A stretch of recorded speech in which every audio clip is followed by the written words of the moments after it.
Good afternoon, folks. This is Omar Serrano with the Tilted Lawyer podcast, and I'm here to cover the Delphi case. It's been going on for a couple of weeks now. I mean, really a few weeks.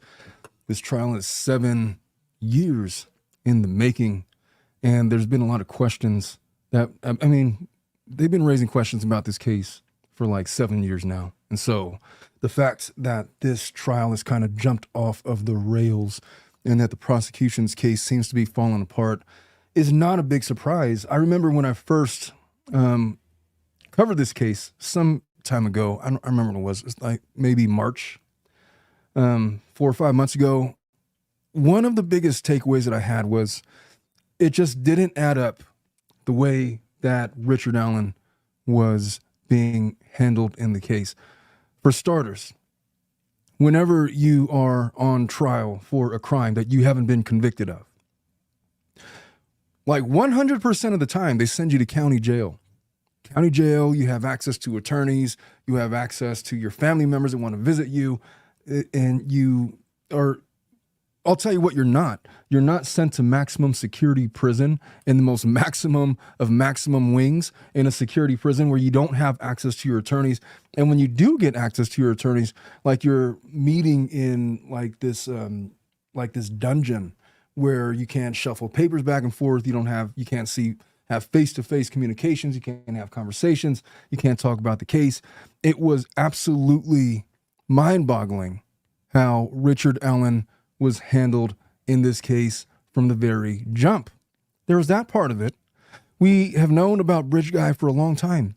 He's been the subject of many Netflix, PBS, YouTube documentaries for years now. And my first takeaway, my first introduction to Richard Allen was of him kind of pathetically being wheeled away in a wheelchair after he had been confined for 13 months. He'd lost a significant amount of weight. He looked very sickly. He had given multiple confessions to that point, not just to law enforcement, but to various family members. It was a lot.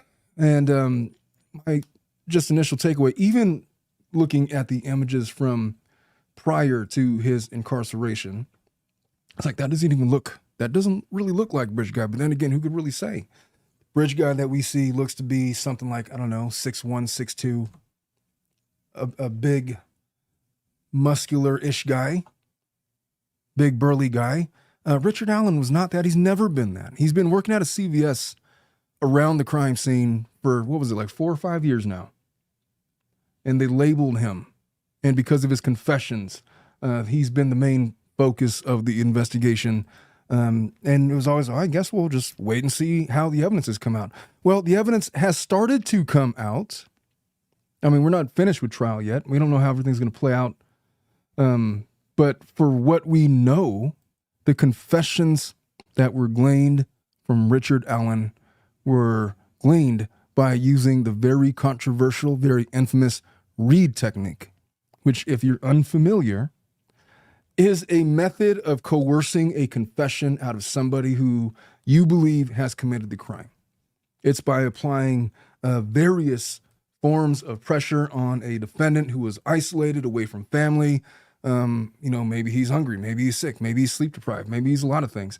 But you isolate him and you put pressure on him and throw shame at him and force him to give a confession. Now, look, there are people who would defend the Reed technique, but it has been the subject of many mistrials, many appeals, many litigated, coerced confessions where convictions were thrown out because it was the only evidence that led to the guilt in any given case. And in this case, one of the first things that the state came out and said was, oh yeah, we used the Reed technique. It was a thing. It was something that they did. And you take that with the knowledge of how he was isolated from his family, from his attorneys, set up in a maximum security prison, in the maximum, as Andrea Burkhart said, the maximum wings in the maximum security prison. And it appears that it had the desired effect. I mean, now you're talking about, you have this guy who's been isolated all this time. He's been accused of committing these crimes of these two young girls who were murdered under some of the most gruesome of circumstances. And they're trying to convince this guy he did it. And so one of the things that I was curious about is what exactly did he say in the confessions that lined up with what has not ever been known by the general public. In other words, if he was really the guy that did it, he really confessed, then he should know things that only the cops know. And for what I've known about this case for 7 years, that law enforcement has been very tight-lipped on how they were going to release evidence and allow things to get to the general public and things like that. So look, there's a lot to get to. Let's consider this a primer for my full-length podcast on the same subject matter on Friday. On Friday, we're going to have a few more days of trial to dissect some of the evidence that has come out. The judge has made it very difficult for information about this trial to come out. We're relying squarely on some of the few, namely Andrea Burkhart, who has taken it upon herself to go to the courthouse and sit in the courtroom as trial has progressed every single day in her observations and what she has observed. And look, she's been a practicing defense attorney for over 20 years. I haven't been quite doing it for that long. But one of the things that she said really resonated with me in that, look, I've represented thousands of criminals in my life. And I could count on one hand how many of them I would designate as cold-blooded, just straight up evil monsters. I'm paraphrasing her. And then she said that I sat in that courtroom with law enforcement and all of the people that have been investigating this case from the very beginning. And I've never seen more monsters in my presence at any point in my career. She says something to that effect. And that resonated with me because, gosh, of all the years that I've done criminal defense, I don't know if I've represented thousands of clients, but certainly hundreds, like in the high hundreds. I could count on, I so concur with that.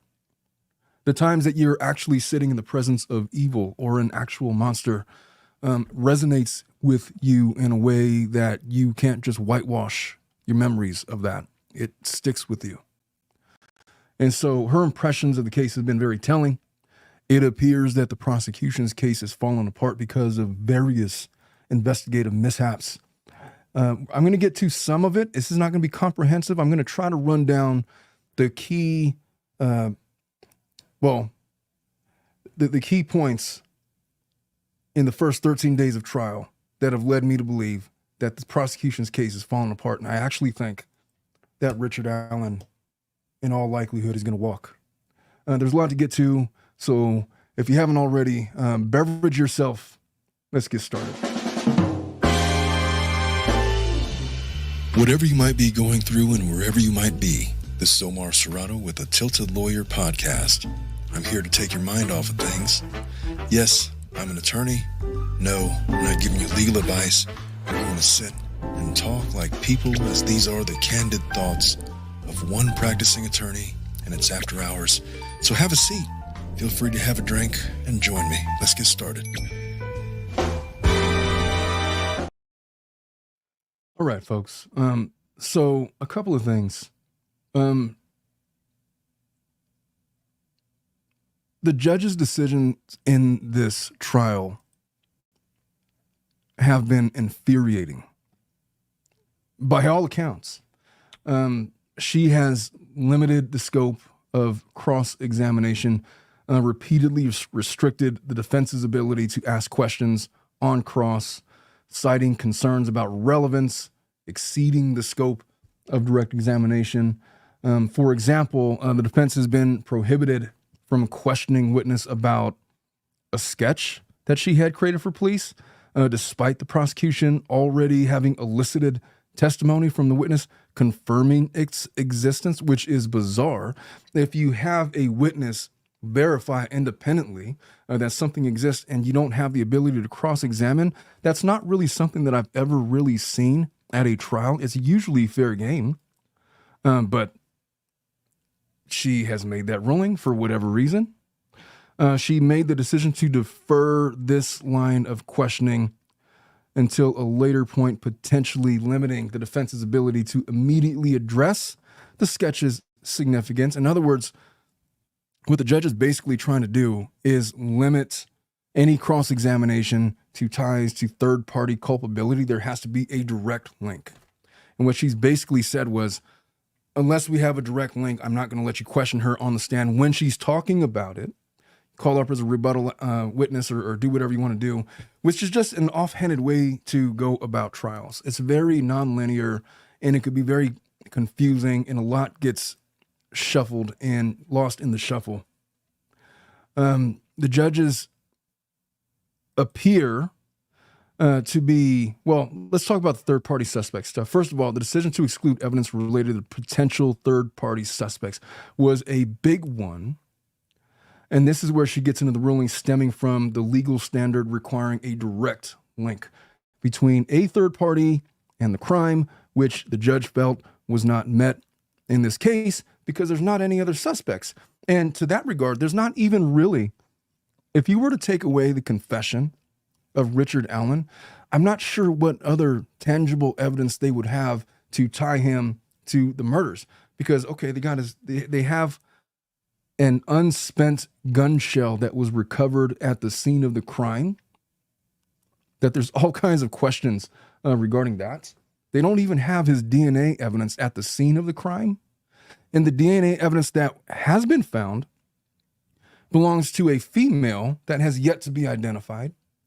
And so this idea that you can't question about third-party suspect evidence unless you have a direct link. There's not even direct links to Richard Allen if you take away the confessions.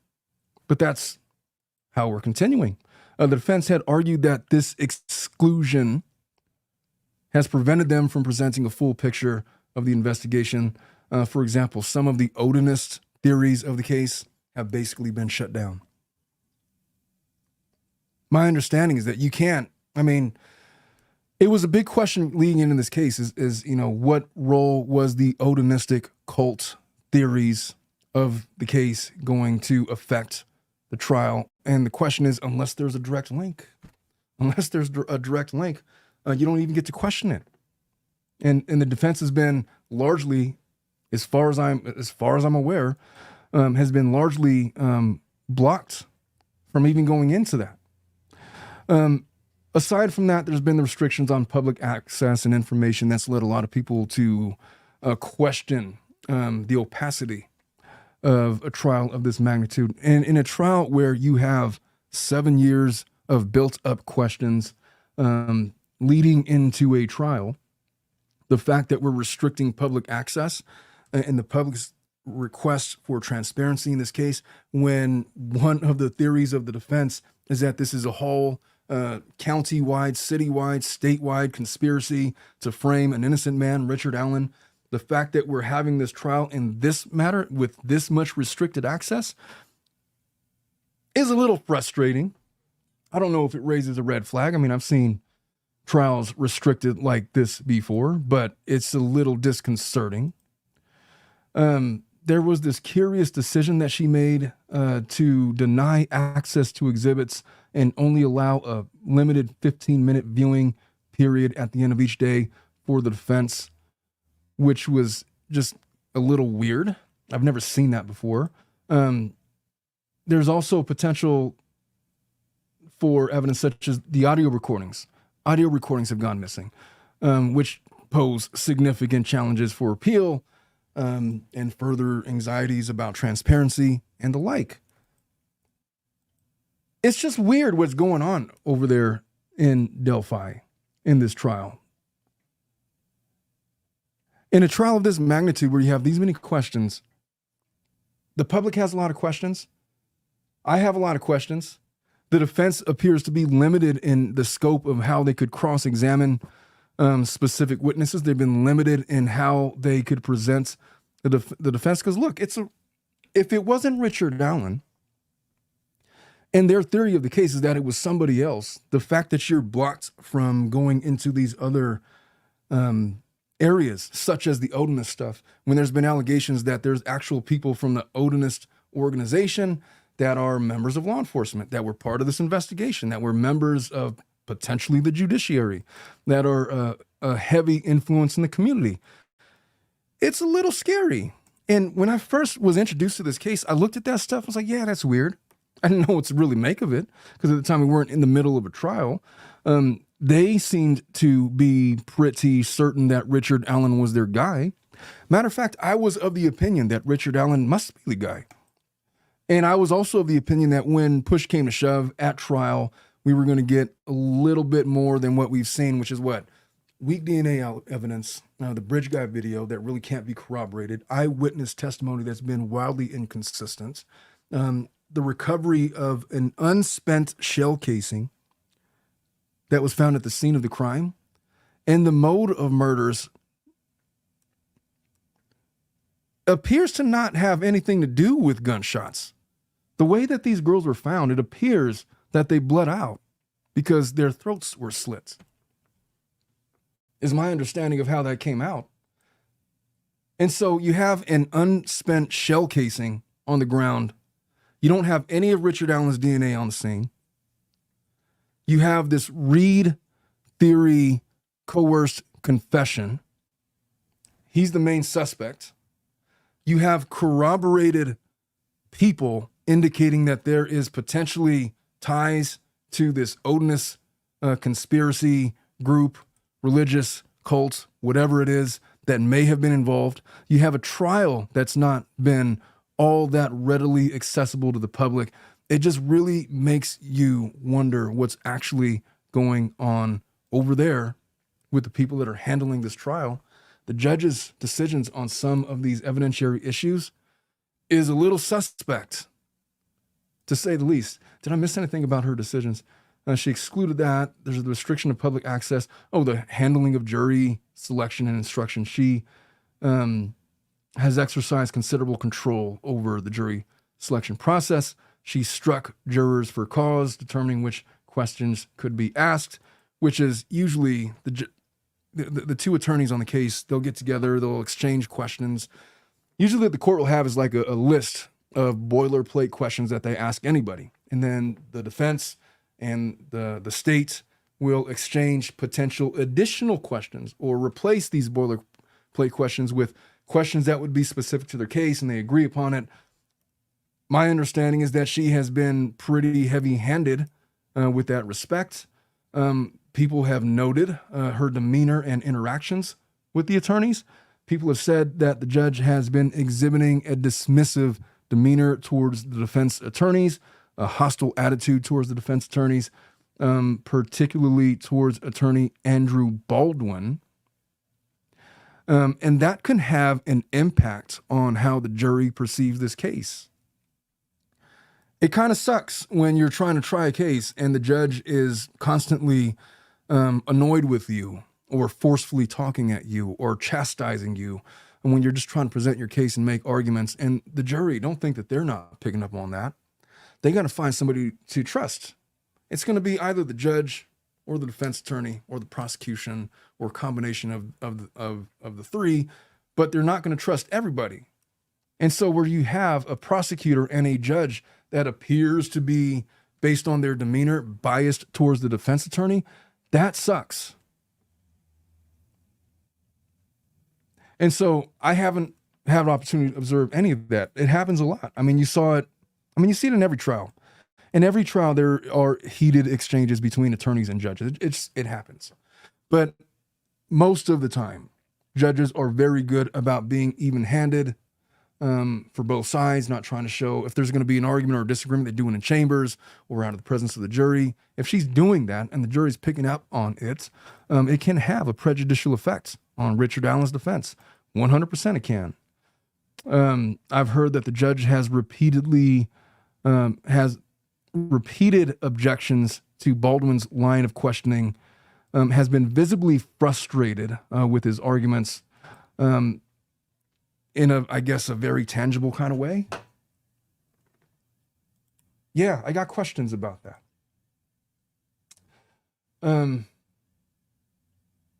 Aside from that, I wanted to talk about, what did I do with it? All right. So, look, it's really important. The facts are important in this case, and these are my questions. So, from what I understand, from what I've gathered, and what's come out in the 13 days of trial so far, The bodies of Libby German and Abigail Williams, when they were found, they were discovered by a deputy who was searching the area. He found the girls roughly 30 to 40 yards off of the main trail in a dip or a low-lying area near Deer Creek. One of the girls, Libby, was nude. The other, Abby, was clothed. Both had significant lacerations to their throats. The deputy had noted that there was a substantial amount of blood. Now, this is where it gets kind of weird. He noted that there was a substantial amount of blood on and underneath the bodies. But then there was questions about the volume of blood at the scene. The implication obviously being, well, if their throats were slit and they bled out, the terrain, according to the evidence and how it's coming out, appears to have been non-porous, meaning it's not absorbing. So there should have been a whole lot more blood than was led on to believe, and it just wasn't there. So that method of death seems to be incongruent with what the scene actually portrayed, which obviously suggests perhaps they were murdered elsewhere and brought there and posed for ceremonial purposes, which would then get into odinous ceremonial murders and killings that they haven't really been able to examine. A crime scene investigator speaking said that there wasn't, one of the witnesses said that there just wasn't nearly as much blood at the scene as would be expected if the girls had been killed there. So they must have been moved. I wonder if the jury has taken that away from how that was presented. There was a lack of blood, particularly because it was perplexing because the ground wasn't very absorbent. There was other observations about the blood patterns. All of it seemingly leading one to believe that the girls were executed not at the location where they were found. The strange blood-stained patterns on Libby's body. He specifically mentioned there was blood flow going down her face as if it were flowing upwards, again suggesting that the bodies were moved after death. The investigator further noted that the blood on Libby's hands and on the bottom of her foot, as well as the presence of blood on a nearby tree, suggest movements, further complicating the question of where the murders actually took place. And if they took place, if they went somewhere, where?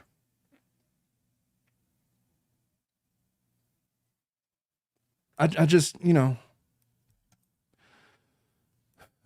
was mud, debris on Libby's body, specifically on her legs, on her back. There were several branches that were found placed on the girls' bodies, which law enforcement acknowledged were put there by human hands, but there was no trace evidence that was collected from them, i.e. DNA and such. Clothing and other items belonging to the girls were found scattered along the trail and in Deer Creek. So it just appears to me like there was a series of events that took place. Number one, the girls are approached at the bridge. They make contact with bridge guys down the hill. They go down the hill. Where? Where does the murders take place? Was there more than one person? Why was there a strand of female hair found in the grasp of one of the girls' hands?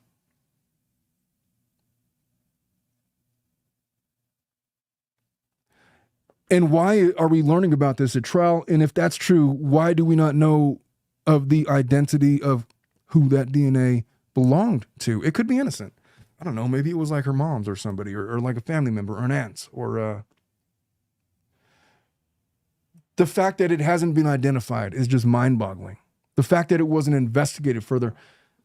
I don't know that it wasn't investigated further. I just know that we can't place an identity on that particular DNA, and it just happens to be the only other third-party DNA that was recovered, and it doesn't belong to Richard Allen, who's the guy being accused of committing these crimes. I got questions.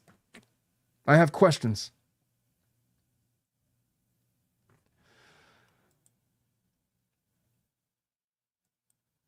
Yeah. So that's how the girls were found. Let's talk about this magic bullet that everybody keeps on talking about. So it's been dubbed the magic bullet by the defense. It was an unfired .40 caliber cartridge that was found between the bodies of Abby and Libby. The piece of evidence plays, it was recovered, and obviously they attached that to Richard Allen. Prosecution contends that the cartridge has unique markings that match those made by Richard Allen's Sig Sauer pistol. They claim that the bullet was cycled through his gun but not fired, leaving behind distinctive markings that link him to the scene. But the defense has been arguing that the evidence is very weak and open to interpretation. The science, as far as what I know, the science of how you analyze firearms and expelled shell casings, for example, it's always subject to interpretation. I have never seen a trial where you have competing experts talking about expelled shell casings come to the same conclusion. It's just not an exact science. And the defense has been making that point that the analyst in this case, while presented as a credible witness, they admitted that determining a match is ultimately up to their discretion based on sufficient agreement in the markings. What does that even mean? There are no standardized objective measurements or criteria for making this judgment. And yet they've relied on it and making it appear is that the shell casing belonged to Richard Allen. They went and leaned on Richard Allen's wife and said, why did we find bullets at the scene that belonged to your husband? And I think it was on day 13 of trial that Andrea Burkhardt had said that they were playing some of the audio of her phone conversations, and she had like this just really high-pitched voice as if she was crying, and she just couldn't understand it, which leads me to believe that they just pressured her a great deal in trying to get information, and she couldn't understand it. It doesn't appear that they have any ability to replicate the markings. The prosecution's theory hinges on the bullet being cycled through Allen's gun, not fired. But they attempted to replicate the markings using a pristine bullet in Allen's gun and failed to produce a comparable example. Problematic. There was chain of custody issues. The defense had raised questions about the handling and documentation of the magic bullets. There was limited photographic evidence of the bullet being recovered from the crime scene, which is usually what happens when people are framed, or when law enforcement or investigators want you to believe that this bullet is going to lead to the big conviction and whatever. Look, there has been 7 years worth of pressure to try to gain a conviction in this case. Do you think that it's plausible that in their frustration that law enforcement simply took this bullet? We have it. It was the one recovered. We have to make this work with Richard Allen because, whatever. They thought they had their guy. They had Bridge Guy. They had a description that vaguely sort of resembled Richard Allen if you squint your eyes just enough. Never mind that they're not even the same size, let alone the same shape. Perhaps in their haste to try to label Richard Allen, because it took them how many years before they even had a suspect in this case. Perhaps in their haste, in wanting to solve the big case, they took some shortcuts. Seems plausible to me. We have limited photographic evidence of the bullet being recovered from the scene. There's no record of who collected it, how it was handled before reaching the lab. There's concerns about potential contamination. There's a clear chain of custody issue that weakens the reliability of the evidence. I don't even think that it can be relied upon at this point. Usually with chain of custody issues, that stuff gets thrown right out. The defense has been making the argument that the bullet could have been planted. I mean, I guess it could have. You could make that argument when there's a lack of chain of custody documentation that supports that it was actually recovered from the scene. They also pointed out that the .40 caliber firearms, the Sig Sauer found in the neighborhood could not be excluded as the source of the cartridge. It casts further doubt on the prosecution's assertion that this definitely points to Richard Allen's guilt. There's that hole that seems to be a thing. Let's talk about Bridge Guy. I'm assuming that everybody that's watching this video has seen the video with the audio of Bridge Guy walking down the bridge and heard the famous audio at this point, guys, down the hill as he's directing the girls to advance towards their peril. That video was recorded on Libbys Phone shortly before her and Abigail were led down there. There are eyewitness accounts from people who claim to have seen Bridge Guy on that trail on the day of the murders. They argue that, they being the prosecution, that Allen is the Bridge Guy, and that the video corroborates it, along with his alleged confession, places him at the crime scene, but then the eyewitness testimony is just not airtight. Let's just say that.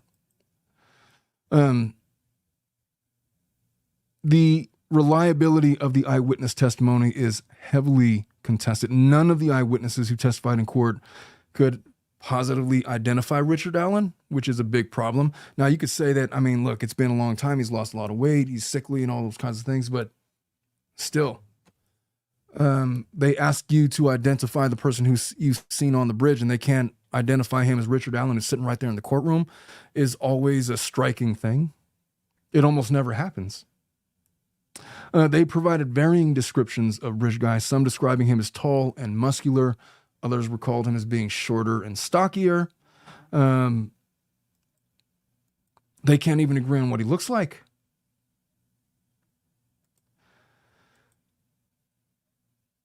So the murders occurred in 2017. The witnesses were interviewed and provided varying descriptions over several years. Their memories, as has been pointed out by the defense, could have faded, been influenced by subsequent information. And of course, we do have that video that's been relayed.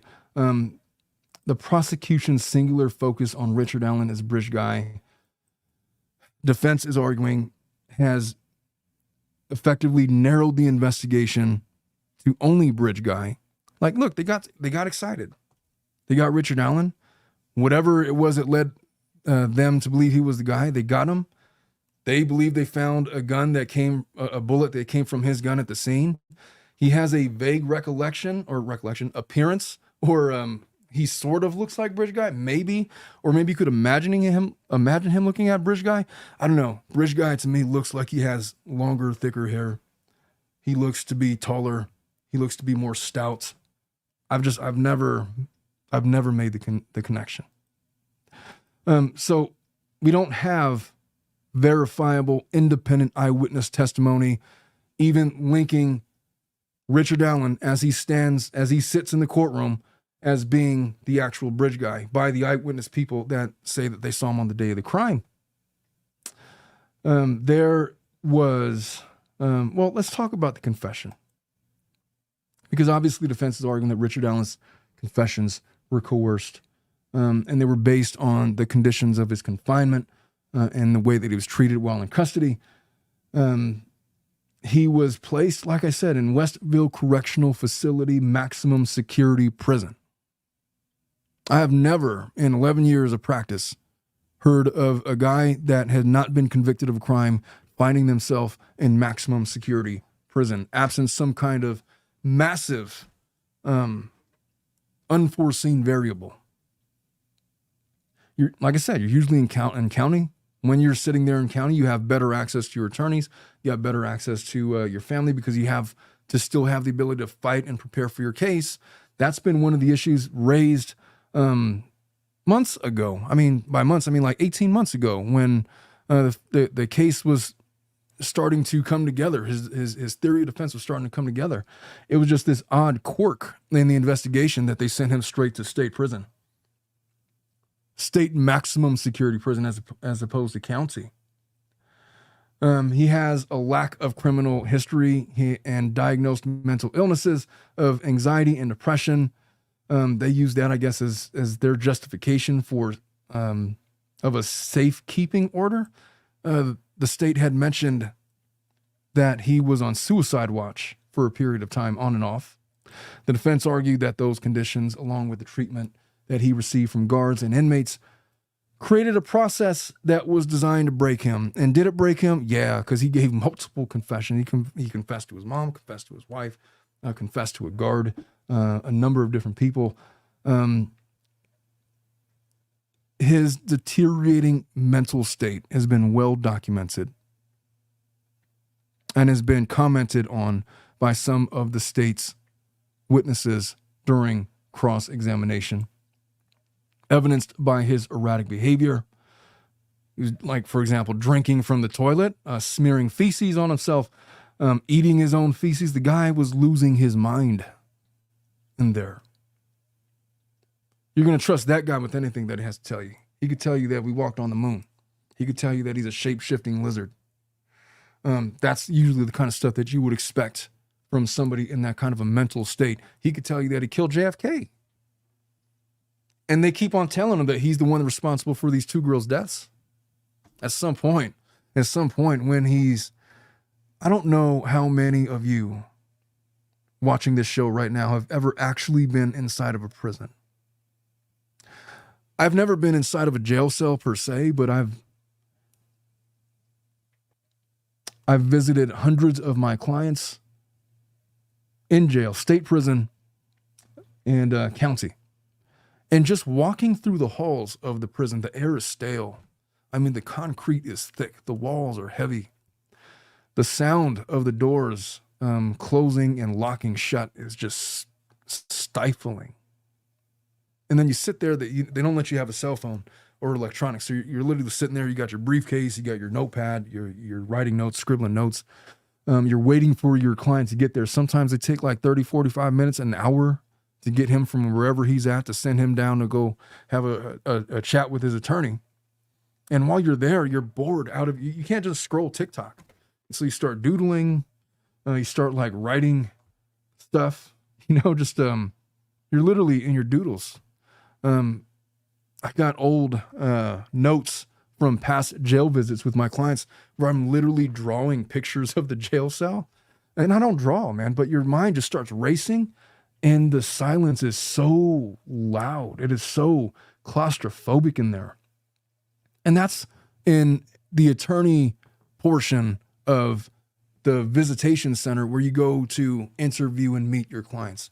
It is so depressing. And imagine being in there with a bunch of criminals, or if you're isolated the way that he was in a maximum security prison in this, 3x3 foot cell or however big it was, with a mattress and a bed and a toilet. And they come and they bring your food through this slit in the door. You got, an hour of rec time, if that. I can see how your mind would race, looking for any kind of mental stimulation whatsoever.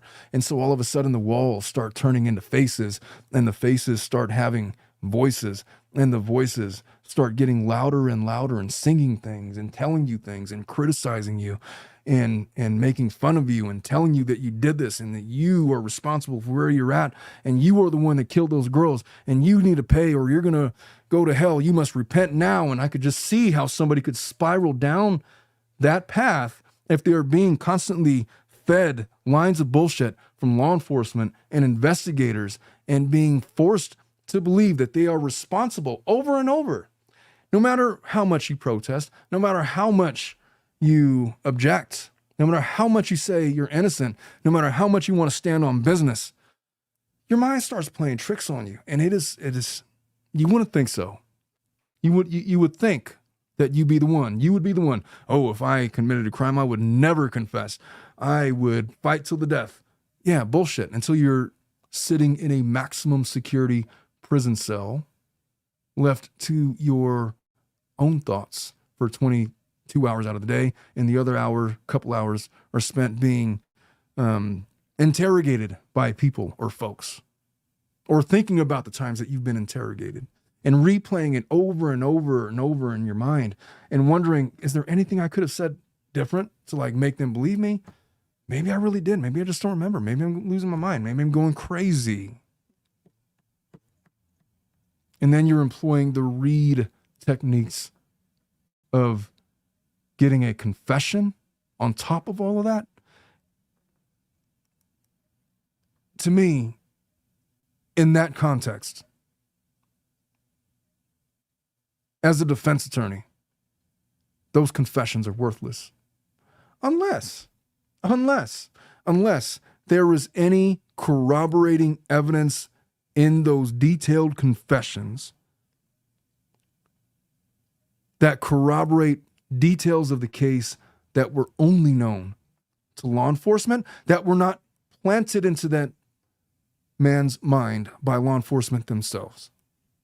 Like, for example, Mr. Allen, tell us how the girls died. I want you to tell us how the girls died. You killed those girls, didn't you? You killed them. Yes, you did. Tell me how you did it. Tell me how you did it. You remember slitting their throats, didn't you? You did that. You did that. Remember placing those sticks on their bodies? You remember doing all of that? If that gets into the questions on interrogation, of course, they're supposed to record it. I'm not certain that they recorded all their interrogations, to be quite frank with you. But it would be a way of validating a confession, is going into detail that was not known by the general public to the extent that they were able to do that.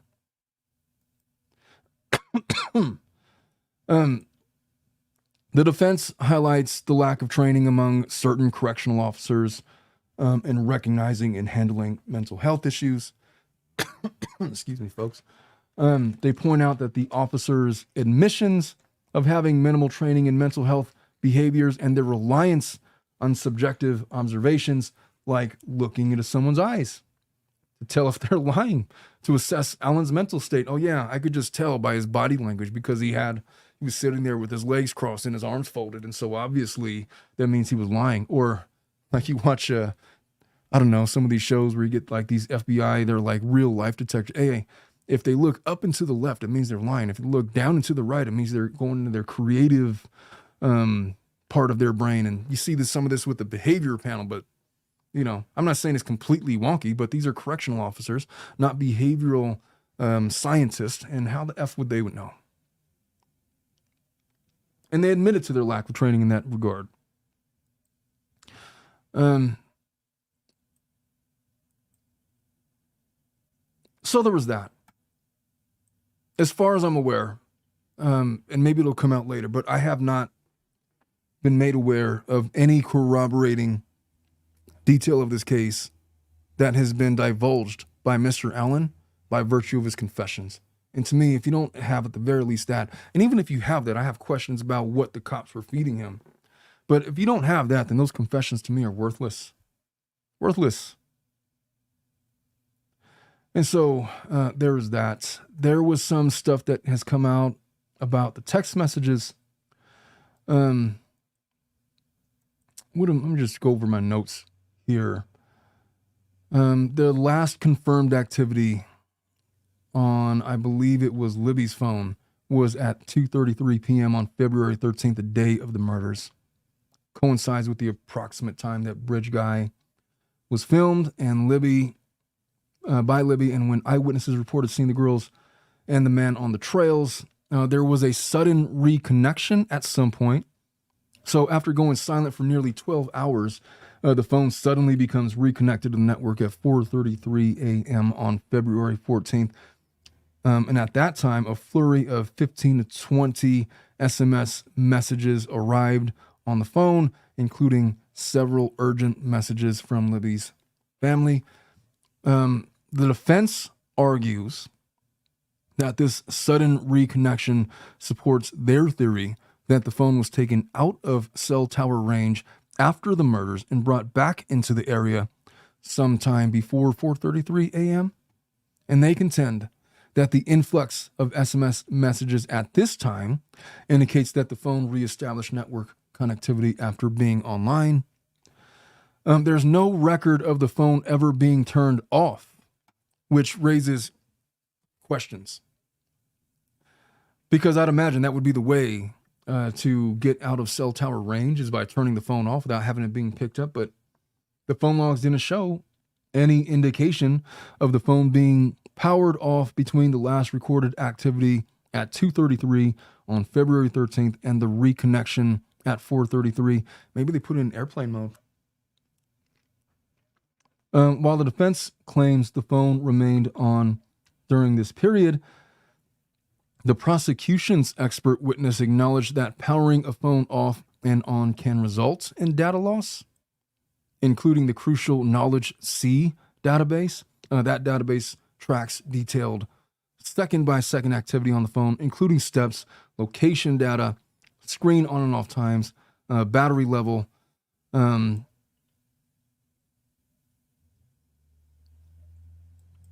So that's kind of a big deal. If we lose the Knowledge C database, then we don't have complete phone records.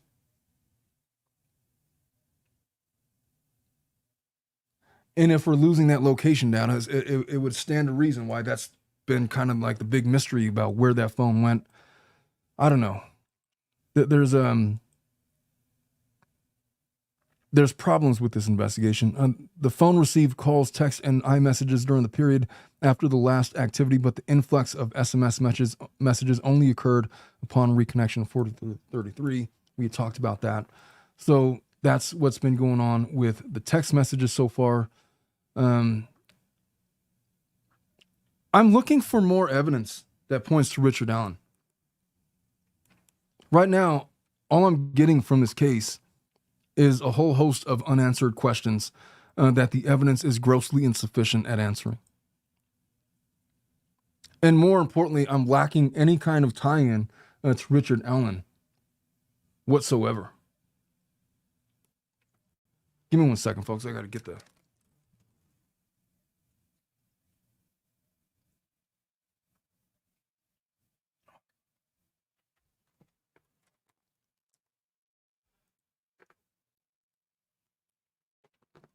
All right, so I believe it was on day 13 of trial with the start. Well, let's just talk about some of the DNA analysis and why it's problematic. Number one, trace DNA such as skin cells are low quality. And as far as the DNA that's been recovered, there's been degradation, inhibition, environmental factors like dirt, bacteria, water, sunlight, plant material have had the effect of degrading the DNA that was recovered. So led to partial profiles. This made it difficult to determine the number of contributors. Now there's been trace DNA mixtures, meaning the DNA from multiple individuals is present in the same sample. There's even been evidence that one of the investigators that had recovered the DNA, their DNA actually got into some of the DNA samples, basically contaminating the branch. I think the bottom line is, with respect to Richard Allen, his DNA was not found.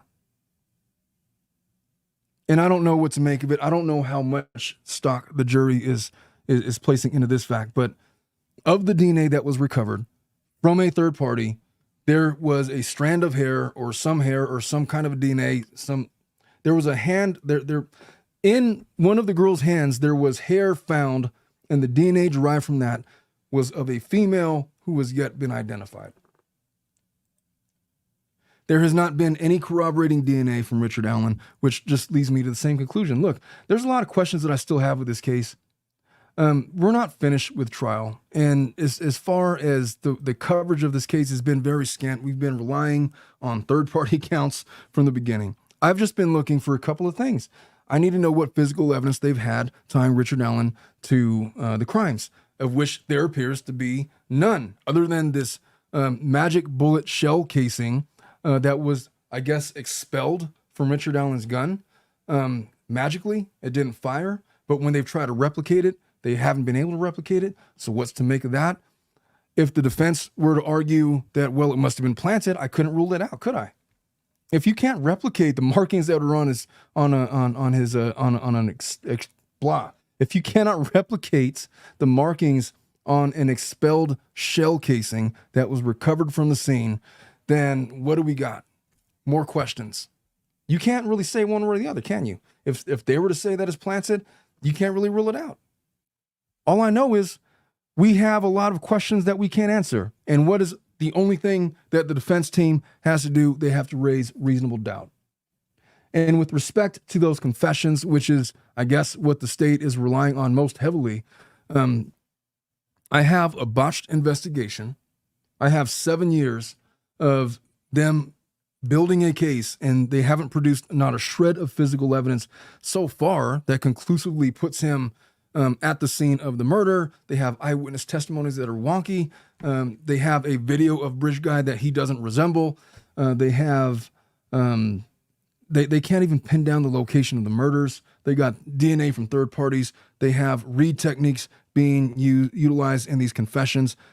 I just don't see how the state is going to expect to get a conviction on this case. And I got a whole lot more questions as it relates to what the actual F is going on over there with the secrecy behind this case.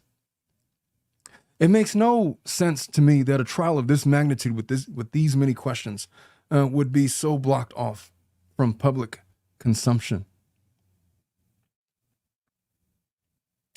When I hear Andrea Burkhart talk about some of the behavior and some of the people that are sitting there at trial, there's all these other attorneys she alludes to of perhaps being representative of the investigators in this case, which means that they know that they royally effed this up and they want to, are basically trying to cover their ass at this point.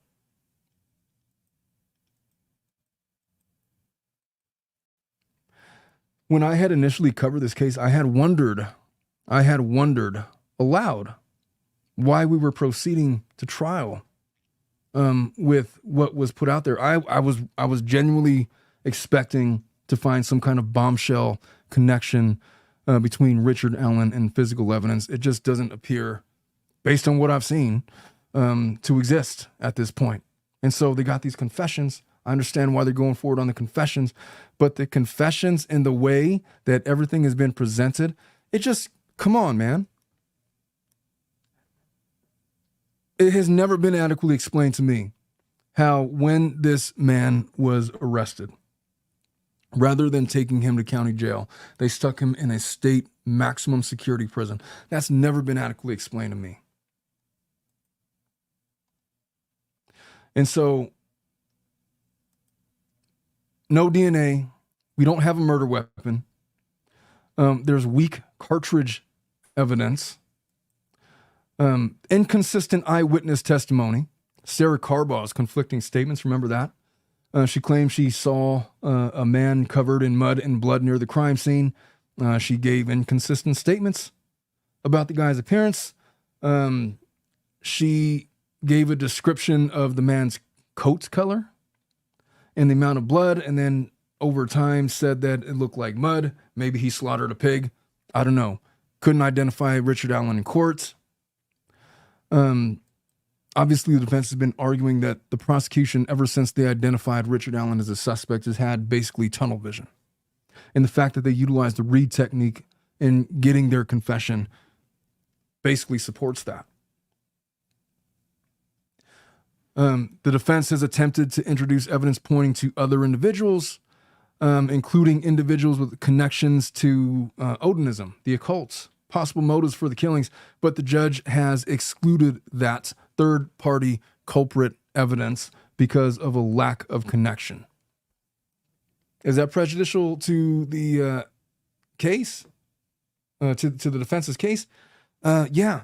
Anytime that you cannot offer the jury a viable explanation of somebody else who may have done this, it's going to hinder your case. You're the prime suspect, and we could offer no other explanation other than reasonable doubt and all these other weaknesses. It's not a death knell to your defense, but it's certainly going to hurt. There's lost witness interviews. The defense has criticized the loss of early witness interviews, arguing that these interviews could have contained valuable information, might have led the investigation in a different direction. We've talked about the coerced confessions, Mr. Allen's deteriorating mental health and the state of his mental health when he gave those confessions, lack of a clear motive. The state has not presented a clear and compelling motive for why Richard Allen would have committed the murders. If you were to say that he was an Odin occultist, and you were to tell me, because I don't know anything about Odinism, if you were to tell me that they have ritualistic sacrifices that they do as just a thing that they do, at the very least, it would have presented a modicum of a motive. We don't even have that. The prosecution suggests a sexual motive because one of the girls was nude. They haven't presented any evidence to support that claim. None. And so what are we doing? I guess what the state is really relying on is that these confessions are going to hold up. And if I'm the defense attorney, and my understanding is that he's been doing an amazing job in his presentation of the case, in spite of the many obstacles that he's had to face while litigating this thing, I would focus on the contents of the confessions versus what was known and what was unknown. Assuming that we're not going to find anything in those confessions that was actually corroborated, that was not already known to the public. I would make that assumption. I'm assuming that this defense attorney knows the answer to that question. So we'll see. Look, it's a crazy case. It is a crazy case. There's just a lot of heads. Look, this is not, it's a normal trial. It's just there's so many unanswered questions and shenanigans going on with this trial that I have earmarked like months ago before we started trial. Like the Odinist stuff was weird. Like, why was there corroborated members of this occult organization that had been identified, that were so close to the investigation, that were correctional officers at the facility where Mr. Allen was being transported? I guess it doesn't matter because we're not even really getting into that evidence at trial. So what do we have? They're trying to pin this on Richard Allen. How do we overcome this, folks? You tell me. There's no DNA evidence. None. The DNA analysis has been conducted on various pieces of evidence, including the victims. There were sexual assault kits. There was, of course, the unspent cartridge. Nothing yielded any matches to Richard Allen. They don't have a murder weapon. They have a .40 caliber unspent cartridge. Unspent, meaning not fired, and the method of death of the girls appears to be not death by .40 caliber bullets.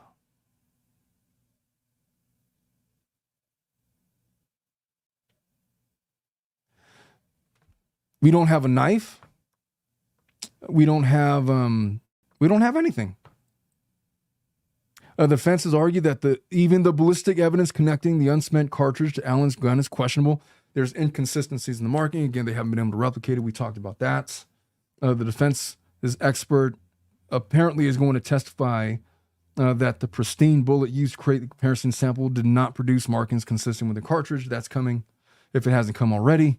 The eyewitness testimony is all over the place. There's Sarah Carbaugh's conflicting statements about the mud and blood stuff. Lack of in-court identification. Tunnel vision, third-party culprit evidence excluded. Lost evidence, lost eyewitness interviews. Reed theory, coerced confessions. We don't have a motive. What do we got? What are we doing? In a criminal case where we're looking for reasonable doubt, what are we doing here? So when I'm telling you that the state's case is falling apart, it's because we have identified how many reasonable doubt conclusions are there for the jury to make. 1, lack of physical evidence. 2, inconsistent eyewitness testimony. 3, concerns about the investigative process. 4, coerced confessions. Richard Allen's deteriorated mental state. I'm assuming we're going to get some expert testimony about more of the Reed theory of interrogation. Lack of clear motive. Those are 5 reasons for reasonable doubt in this case. They're not getting a conviction here. How? Where? Make it make sense to me. Tie it together for me. I don't see it. I don't see it.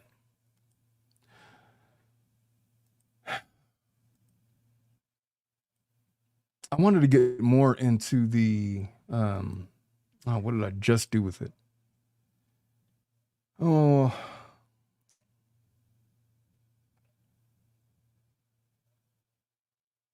maybe I lost it. Look, I guess if I'm going to bottom line this, and look, this trial is not over. Granted, this trial is not over. I'm going to be revisiting this on Friday during our normal full day Friday podcast. All I'm saying is, from what I've gathered so far, from what I've uncovered, it is baffling to me how Richard Allen has been treated in this case, given how little evidence exists on him. I mean, I've seen people not, I have seen suspects not get arrested for lack of evidence based on these factors. I mean, if you take away the confessions, of course.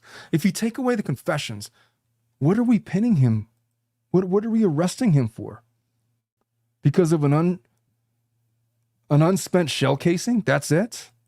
And the DNA is lacking? And I just, this is the reason why.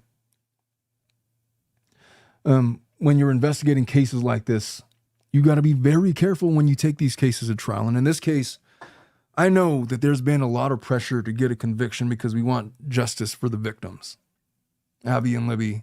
And it's been, I mean, as far as high profile cases go, this is about as big as it gets. I think that law enforcement, perhaps the states, the prosecutors, were under a lot of pressure to try to get a conviction in this case. Certain people were up for re-election over there, folks. You don't think that perhaps somebody might have jumped the gun in the interest of getting elected or re-elected as the county sheriff down over there? And what is the result of that? If Richard Allen really isn't the guy, you have destroyed this man's life. You've probably taken years off of his life. Let's just say he gets acquitted and he really didn't do it. He gets acquitted. Now what? He's going to go back home and resurrect his marriage? He's just going to go right back to working at CVS and, go on his merry way? You've destroyed that man's wife, his life, his family, his mental health. You've torn him apart from the inside out, and we still don't have the actual suspect in this case. I'm speaking of hypotheticals. I don't know anything. We are not done with trial. I haven't evaluated all the evidence. I'm just saying, based on what I have seen come out over the first 13 days, this shit don't make sense. This is an acquittal every day and twice on Sunday. And if the state doesn't come up with something big, some mind-boggling piece of evidence, then what I have to believe is we don't have the right guy. And somebody else out there who is thrilled by the way that this is going forward. Oh, Richard Allen is the guy. Now I guess I'm safe. And these girls are no closer to obtaining justice than they were 7 years ago. I guess that's the reality, but I guess we'll see. I guess we will see. Well, yeah, it's very sad. Brittany says he's lost everything. Imagine that you've been convicted of something. Imagine that you've been arrested for something like this, and that's what they're going off. But more importantly, what I want you to focus in on is I want you to imagine you've been charged with murder. And of course you didn't murder anybody. Of course you didn't murder anybody. What have you learned your whole life? Oh, as long as I tell the truth, I'll be fine. I'll be fine. And so you got one interrogator that's going to try to be your friend, and then another interrogator that's going to come in to be the bad cop to her good cop. And then they're going to both zero and say, hey, listen, dipshit, We got you on video walking down the bridge telling these girls to go down the hill. What did you do to her? Tell me what you did. I didn't do anything. What do you mean? Like hell you didn't. You did this, and you know you did it, and you need to get this off your chest. Are you a religious man? Do you believe in God? Do you believe in heaven and hell? I want you to think about what you're doing to your wife. I want you to think about what you're doing to your children. You've already taken these girls' life. There's nothing we could do for them now. It's done. You need to do the right thing and come forward and admit what you did. What are you talking about? I did nothing. This goes on for hours. And then they arrest him. And then they throw him into maximum security prison. Isolate him from friends, families, attorneys, anybody. Doesn't even have a cellmate because it is max security. And he's in isolation. And then they repeat. Rinse and repeat until we get a confession. How many of you honestly believe that you have the mental fortitude to withstand that kind of mental torture? You'd be surprised how quickly it leaves when you're in that environment. I could barely sit in a like I said, in doing these jail visits with my clients, I could barely sit in there for an hour without wanting to lose my mind. Just the boredom, the isolation, the heaviness of the walls, the sounds are they're just so, everything in there is depressing. There's these little small window slits that let in just a little bit of sunlight, just a little bit, enough to let them know that you're in jail. And there's a whole universe out there on the outside. And you're enduring that, and you know that there's nothing that you're going to be able to say or do that's going to be able to get you out. You're done. So then what? The guy literally started drinking toilet water and eating his feces. He clearly had a break, a psychotic break of significant magnitude.